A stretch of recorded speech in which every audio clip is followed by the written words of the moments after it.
I even fell into a hole one day and I got stuck and I had to be saved by the stunt people because I couldn't move at all. I had like probably mud up to my waist. So episode 7. Yeah. It's one of the big ones. I remember telling you earlier this year that you directed one of my favorite episodes in Shogun. Yeah. And when I reached out to you. Yeah. This one will probably be up there as well. It's the biggest TV episode that I think we've seen maybe ever, or at least in comparison to some of the Game of Thrones episodes back in the days. So how did you actually plan the shoot of that episode? I'm guessing it must have taken quite a while to dot all the I's on that one. Yeah, it took a lot of planning. First, I obviously came and I did the first 2 episodes. And I started prepping that episode, I think around Christmas. But we started shooting it in March, so it wasn't a very long prep. But we had to just prep throughout to find any moment we could find in our schedule to look into it, we did.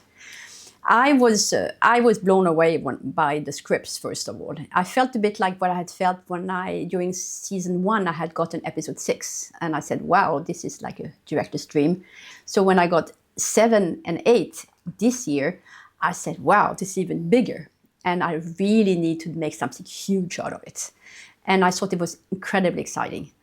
But I don't think I realized how exhausting it was going to be also, because all the battles we shot night after night after night, in the cold, in the mud, in the rain, in Windsor Great Park, in the woods and everywhere. And since it's also the riverbed, it's obviously the water is empty, so they needed to be very muddy. So we poured on water and mixed it with mud, and I even fell into a hole one day and I got stuck and I had to be saved by the stunt people because I couldn't move at all. I had like probably mud up to my waist.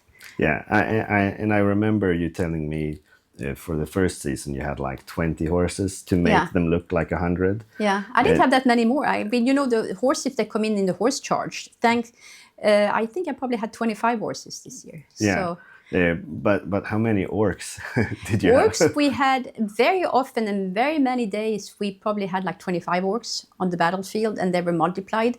We did establish in the wide shots with a lot of obviously VFX orcs, but the 25 orcs that I had constantly needed prosthetics and makeup. And we had an incredible prosthetic maker called Barry Gower, who is British, and he's just absolutely incredible. So they were very real. He needed to create prosthetics where they actually could move their faces. They had lenses on, they had everything. It took forever to put it on.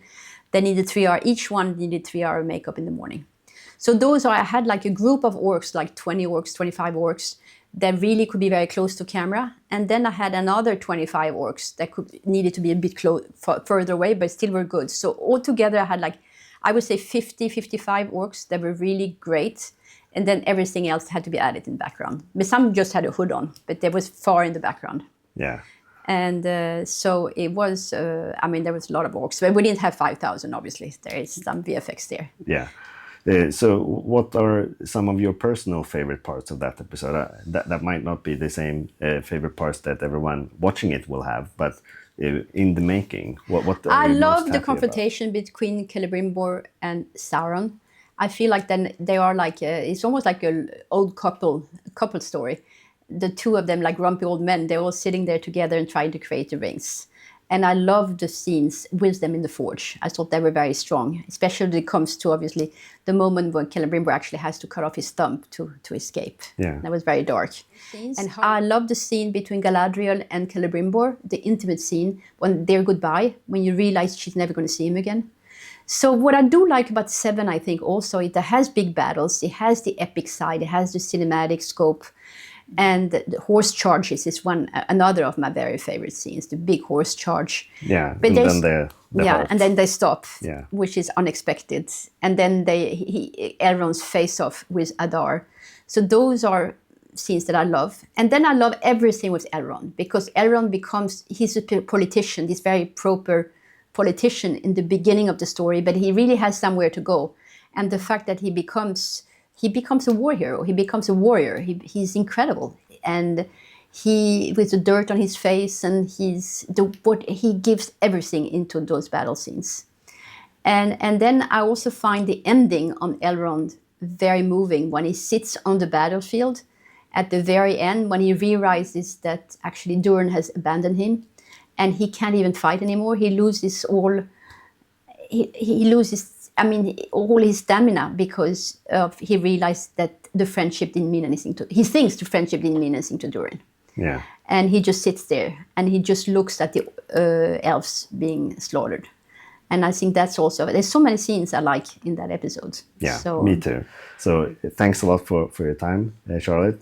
Looking forward to when we get to see each other next.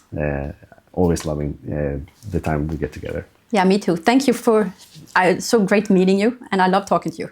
Thanks.